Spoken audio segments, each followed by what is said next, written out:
Bom, então, a gente viu, né, um exemplo do cálculo do Q-Learning sendo executado aqui e também num programinha, né, mostrando o funcionamento dele.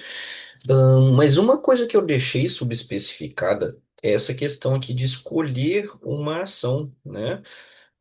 Porque, assim, claro, né, uma ideia que faz sentido é sempre escolher a ação de maior valor, né? O critério guloso seria a política gulosa.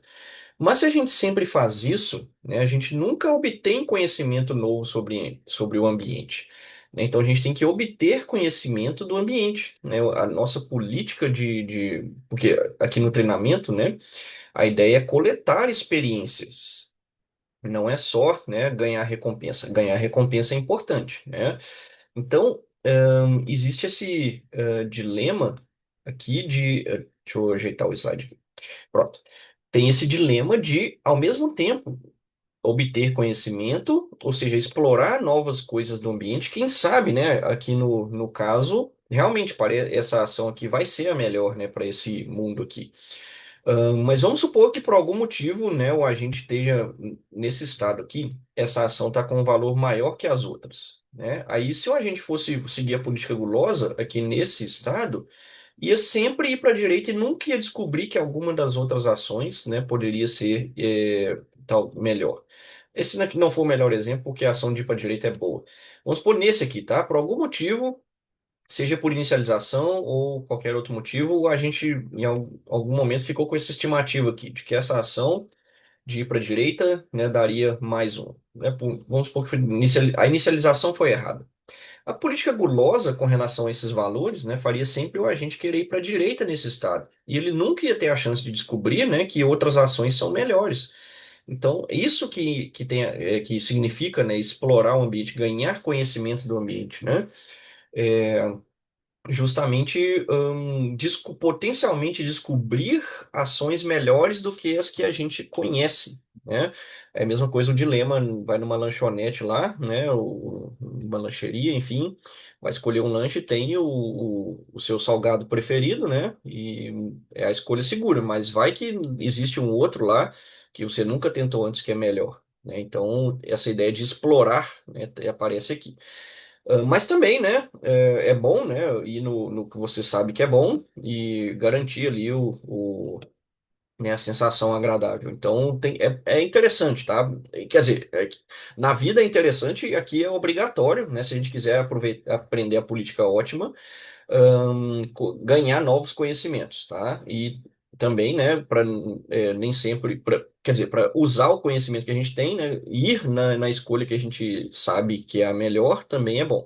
Então tem que balancear essas duas coisas que são, né, contraditórias, né?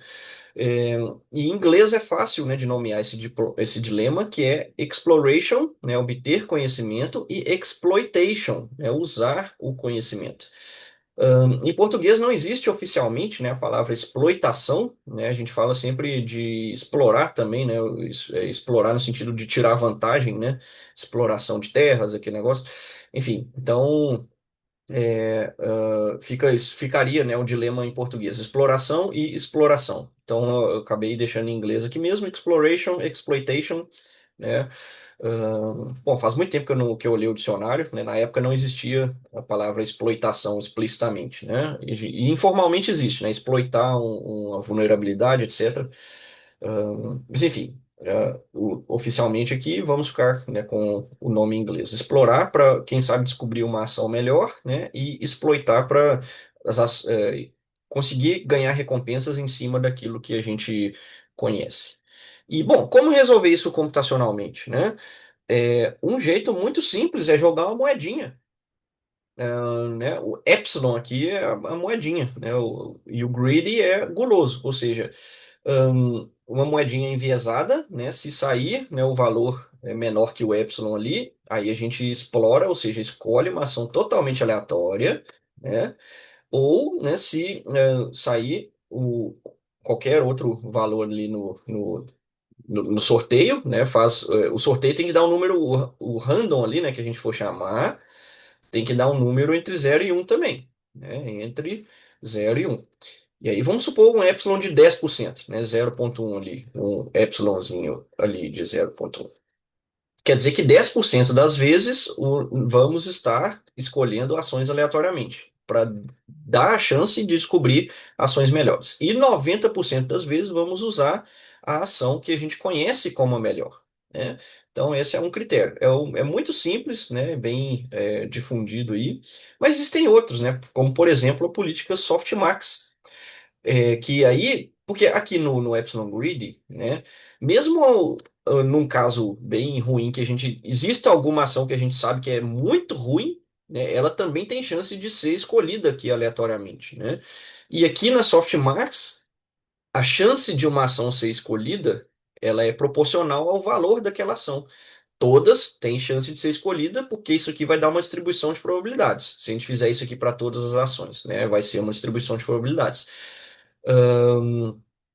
Mas as ações que são péssimas, né, vai dar isso aqui vai ser ruim, é elevado aquilo vai ser ruim, né, e vai dar uma probabilidade quase zero, né? Isso em alguns lugares pode ser desejado, então, né, usa isso aqui. E claro, também dá para balancear, né? Tem exploração de Boltzmann, que aí adiciona uma temperatura, não sei, não lembro se é aqui no denominador, mas enfim, uma temperatura meio que achata a distribuição de probabilidades, né? Então, se tem uma ação boa e uma ruim, a distribuição de probabilidades ficaria muito favorável à ação boa, e com temperatura mais alta, né, fica mais igualitário aqui a distribuição. Coloquei a barrinha, né, para simbolizar a altura aqui, a probabilidade da ação ser escolhida, né? A ação que a gente acha que é boa, a ação que a gente acha que é ruim. Com temperatura mais alta, né, isso tende a ficar equilibrado. Com temperatura mais baixa, né, fica mais, o vencedor leva tudo, entre aspas. Quase tudo. Tá, então tem essas e outras, né? O CB, né? Quem já trabalhou com IA para jogos lá, então tem a política de decidir, né? Exploração e exploitação, chamada UCB, Upper Confidence Bounds, né? Também a ideia é sempre balancear, né? Incerteza versus a estimativa que a gente tem, estimativas versus incertezas. E, enfim, é muito comum, tá? Epsilon Grid, e naquela demonstraçãozinha que eu acionei era com Epsilon Grid. Então vou acionar ela de novo aqui para a gente ver aquilo funcionando. Bom, então aqui eu vou executar o agente, tentar executar numa velocidade mais acelerada aqui, por 100 episódios, tá? Então 100 vezes, ele vai treinar até 100 vezes ele chegar no estado terminal. Vamos lá.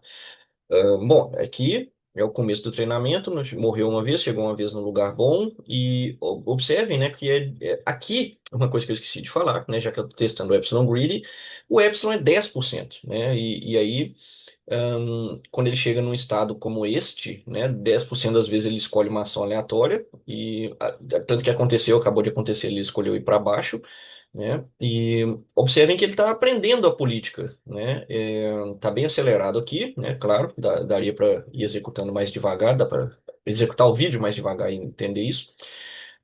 E ele está aprendendo, ou seja, está identificando que esse estado é ruim, que as ações que levam para esse estado é ruim, está identificando que esse estado é bom, que as ações que levam para esse estado são boas, né? E aí tá, enfim, tá indo aqui. Eu vou dar uma acelerada na edição do vídeo aqui para a gente chegar no final. Bom, e aqui tá a política, os valores que aprendidos depois de 100 episódios, né? Então, aparentemente ele aprendeu uma política boa, né? Tá destacado aqui levemente, né, negrito a melhor ação, a ação com maior valor, né? E a política epsilon gulosa em cima desses valores aqui, por exemplo, né, neste estado, escolheria essa ação, né, supondo o epsilon 90, epsilon igual a 0,1, né? Então, 90% das vezes essa ação ia ser escolhida por ser a melhor, e 10% ele sorteia entre todas, tá? Inclusive a melhor também entra no sorteio, né? Então ela tem um pouquinho mais do que, né, o 1 menos epsilon de chance de ser escolhido. E aqui então, os valores, né, depois de 100 episódios, observem, né, que nesse estado ele acabou ficando com bastante temor aqui, né? A ação de ir para baixo ele aprendeu como a melhor. Não, talvez, tá?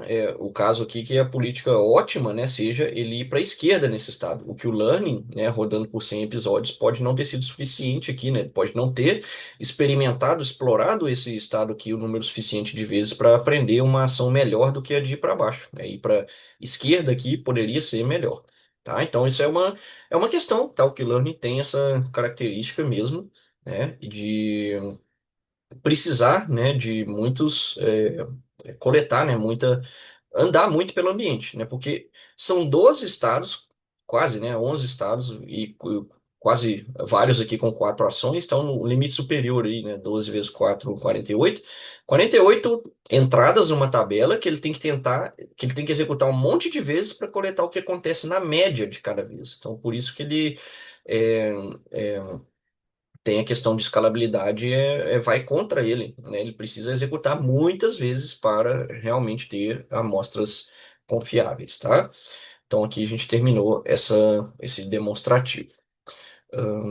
Tá.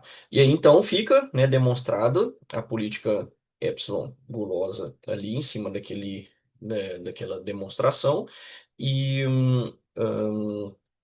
e existem outras, né, como Softmax, bem conhecido em outros domínios de aprendizado de máquina, o CB, bem conhecido em outros domínios de Game AI, e todas são passíveis, né, de serem usadas também.